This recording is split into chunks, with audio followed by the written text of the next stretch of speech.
Hello, my name is Andy and I am the Village Idiot. I'm armed with a car and a GoPro and an unhealthy amount of time on my hands. I'm using that time to attempt to visit every civil parish in England. You're watching the East Riding of Yorkshire series. Together with the unparished city of Hull, it forms the county of the same name. There's 172 parishes here. Which one are we in today? Welcome back to the East Riding of Yorkshire once again, everybody. Now, we're on the coast again in this episode, or we will be towards the end of it.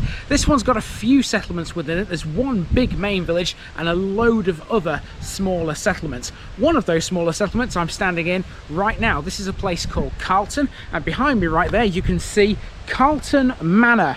That's going to open up this episode before we go to the main village. There's an interesting special section coming later on one of the other small hamlets. Welcome to the parish of Aldbrough.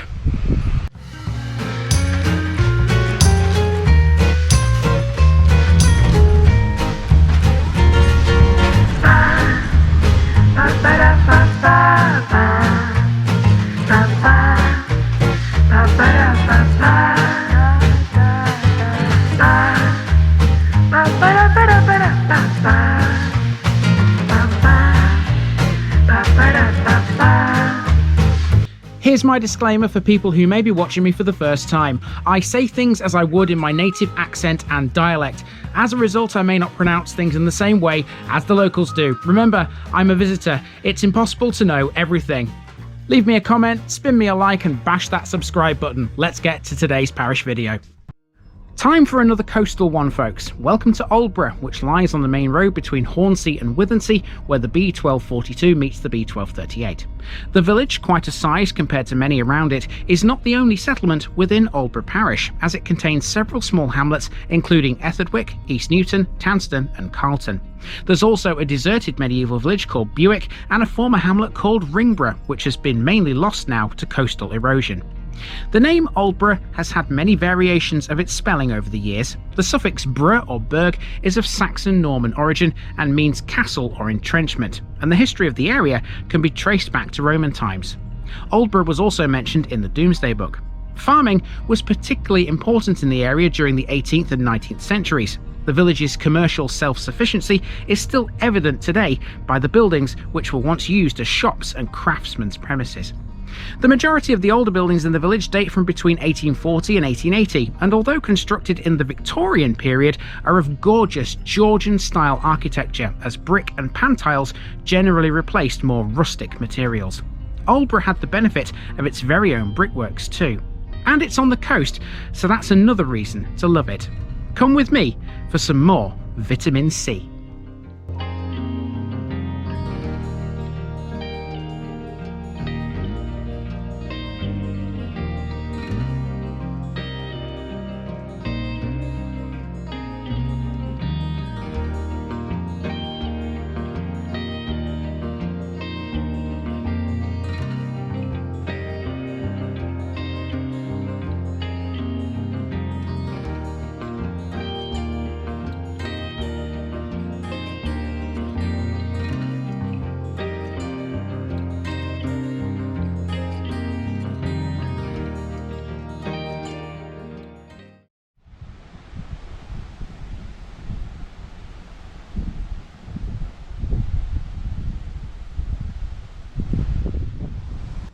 We begin with one of the many small hamlets dotted around Aldbrough. This is Carlton, located just to the village's west. It's got a handful of properties and a lot of farm buildings. This is West Carlton Farm, right on the road's only bend. Opposite is Carlton Manor, a local venue for weddings, conferences and staycations, which has recently undergone a £2 million renovation. Amongst its features, there are 12 of these luxury glamping pods in the grounds, and trust me, these things are bigger than they look. The house itself holds up to 200 guests. It has 8 bedrooms and the whole building is surrounded by the lovely East Yorkshire landscape. Carlton is just one of the many hamlets that fall within Aldbrough's boundaries. Some are now non-existent, like the deserted medieval village at Bewick to the north, or Ringborough, which has mostly been lost to coastal erosion. East Newton, also on the coast, is at threat of being eroded away too. Further inland is Etherdwick, which isn't much more than just a large farmhouse, but the one today's special section will focus on is Tansterne and its huge, very controversial industrial building. Tansterne is another tiny hamlet, but it has one very large landmark, the Tansterne Biomass plant. The plant, located on a 12-acre site, was the work of a company called HRS. It was built by Hull-based steel fabricator CF Struthers, costing £35 million. The 22-megawatt plant was recognised for its advanced design and renewable credentials when it was awarded Best Renewable Energy Project or Installation at the 2017 Humber Renewable Awards. The plant was designed to operate 24 hours a day, 7 days a week, 365 days a year, burning 150,000 tonnes of waste wood, which would otherwise go to landfill. 5 years after it was switched on, Tansterne Biomass still irks some of the locals. Drive around Aldbrough and you'll see signs that read like the one on your screens right now. The locals also last year objected to the building of a large storage facility nearby, with fears of roads being clogged as many more lorries pass through the village. It seems renewable energy comes at a cost. So here we are then in the main Aldbrough village. You may have noticed in those first few shots there in Carlton, there's quite a stiff breeze coming off the North Sea today. So I'm going to be blown around this village. I'll be a lot quicker than I anticipated maybe. Let's see. It's only a short walk. It's not a very big place, Aldbrough. Let's go and see what it's got.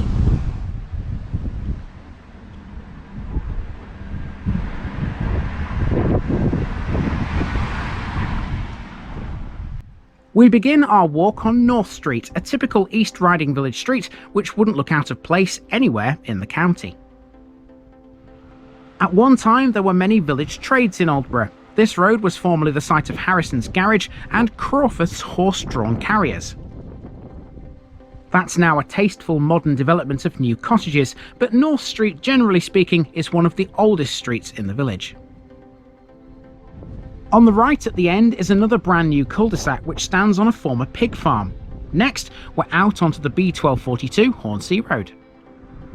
This is the main street that runs through the village to Withernsea, and it's the busiest as a result. Lots of traffic uses this. On the corner of Carlton Lane is a lawnmower shop which occupies a former primitive Methodist chapel built in 1850. The smaller building next door, also used by the business, is its former Sunday school. This was added in 1899. Directly over the road is Aldbrough Stores, one of two shops in the village. It's a Premier store these days, but it used to be a spa. Now, such is the way that this village is laid out that you will be seeing this area again right at the very end of this walk, because there's no way to form a nice neat circle and still catch everything. One of the things that is on this stretch, which you may see again at the end, is this chippy, the frying farmer. And let me tell you, it smells rather good stood right here.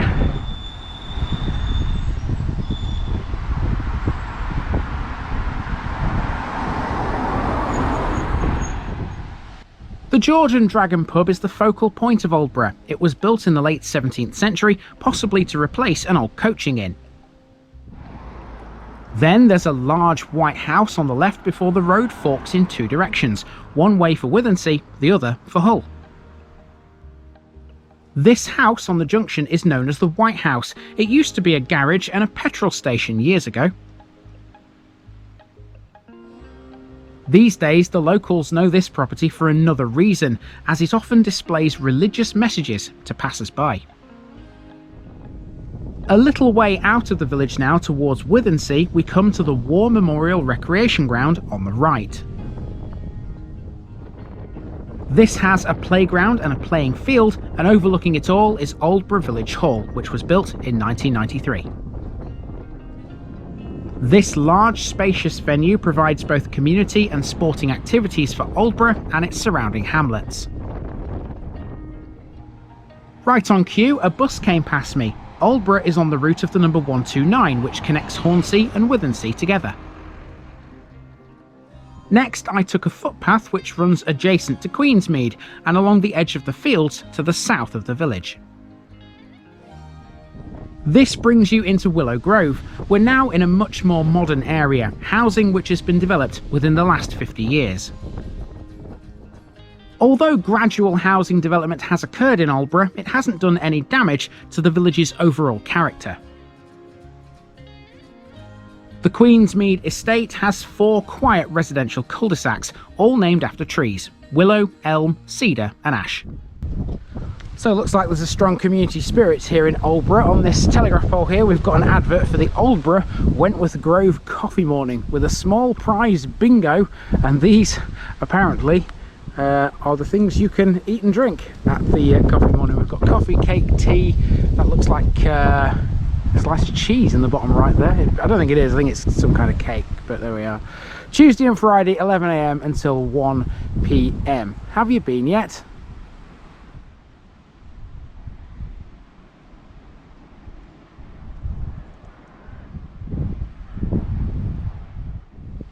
Next we have Headlands Road, and we're making our way to Aldborough's current primary school on the right hand side.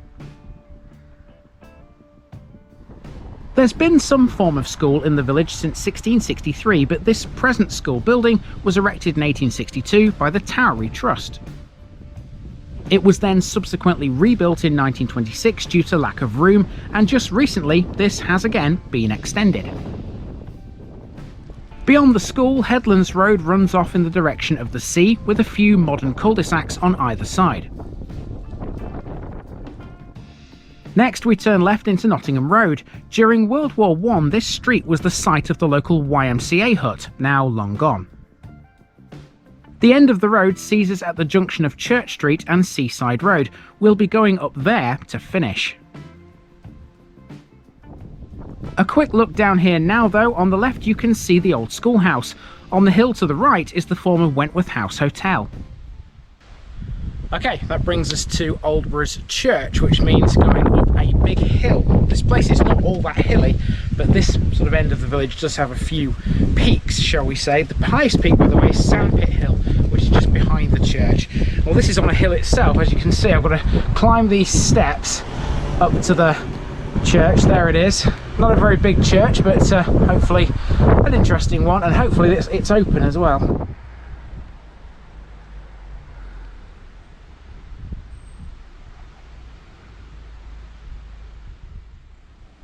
By far the oldest building in the village is St Bartholomew's Church, which stands on a mound 70 feet above sea level. There are 3 bells in its tower, which ring for Sunday services and weddings. Its clock chimes every hour on the hour. Unfortunately, the church is kept locked, but if you do want to get in and have a look around, the key holder's details are on the door. The oldest parts of the church date back to the 11th century. Services are held here on the first Sunday of every month. The Lit Gate, which is a war memorial, was dedicated in 1952. There's another memorial here too, in the form of an obelisk. A walk down Church Street will take us to the village green, where that second war memorial can be found. A triangle of land, the green features the second of the 2 village shops, which is a Morrison's Daily. This used to be a Londis store. And in front of the shop you've got another war memorial here, the obelisk underneath this tree. I would be standing a little bit closer, but there's a fence around this, as you can see, so I can't really get any closer than this. I don't want to stand on the grass in case it's protected for whatever reason.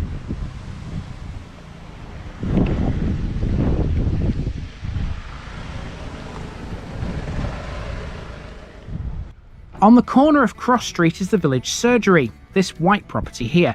This used to be a pub called Holderness House. Also on the green, by the way, there's an old water pump. The green would have been Aldborough's focal point in the Middle Ages. Cross Street was formerly called Poskett's Lane. This building at number 15, named the Artist's Rest, used to be a pub too.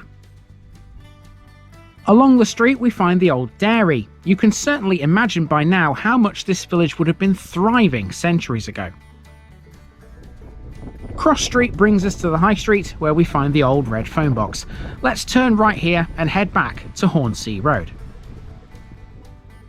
With the bright sunlight glaring off the High Street's houses, I made my way towards an old Wesleyan chapel next. This was built in 1888 and closed in the late 1950s. It was replaced by a newer building further down the high street.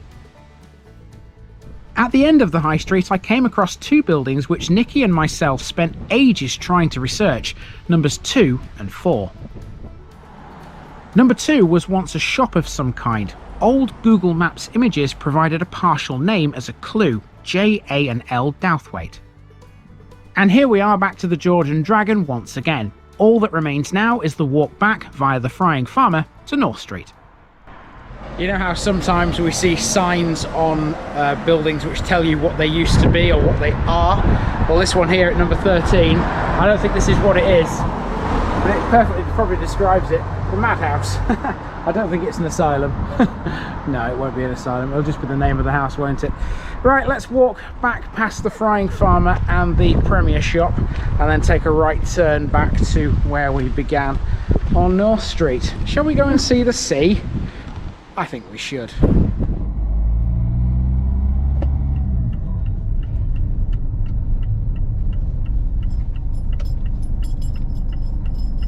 To finish with, we're exploring the area right on the coastline, which is marked by several caravan sites for holidaymakers.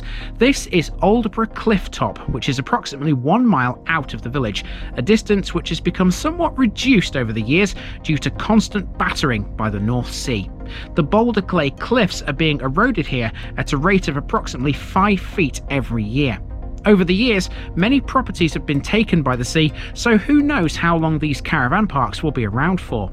Despite the erosion, the caravan park continues to grow. In recent times, fishing lakes and many other new features have been added here. There were once military installations on the coast here, including a Royal Observer Corps post, which slipped into the sea in 1989, although remains of it can still be seen on Aldbrough Beach. Just before you hit the sea, you'll come across a pub called the Selwood Arms. This was formerly known as the Double Dutch, and before that, the Royal Hotel. Here we are. Here's a sight we've become accustomed to in the East Riding of Yorkshire every time I come to the coast, and that is the North Sea. And the end of the road, literally, as you can see, there ain't much road there anymore, is there? Because it's all eroded away. There you go. You can see some of it there, look, it's fallen down. So yeah, there's Aldbrough Beach. The tide looks out-ish. It's definitely not in, because obviously it comes all the way up to these rocks, but it's out at the moment. And that's been Aldbrough, folks, and that should be the last time we encounter the sea on the Holderness coast before Christmas.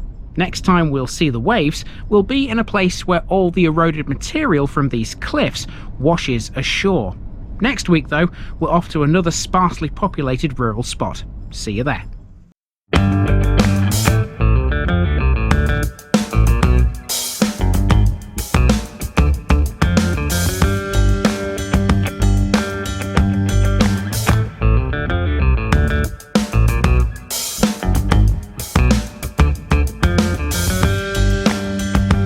Thanks for watching this video, folks. Don't forget to like this episode if you haven't already. It really makes a difference with YouTube. If you're new here, subscribe to the channel for more videos like this, and give us a share too if you've got friends who'd like it. You can find all the links to my social media accounts below, as well as my Buy Me a Coffee page where you can donate to the channel. Also, if you've enjoyed this episode, have a look at some more videos in this series. Until next time, I've been Andy, also known as the Village Idiot, and I'm out.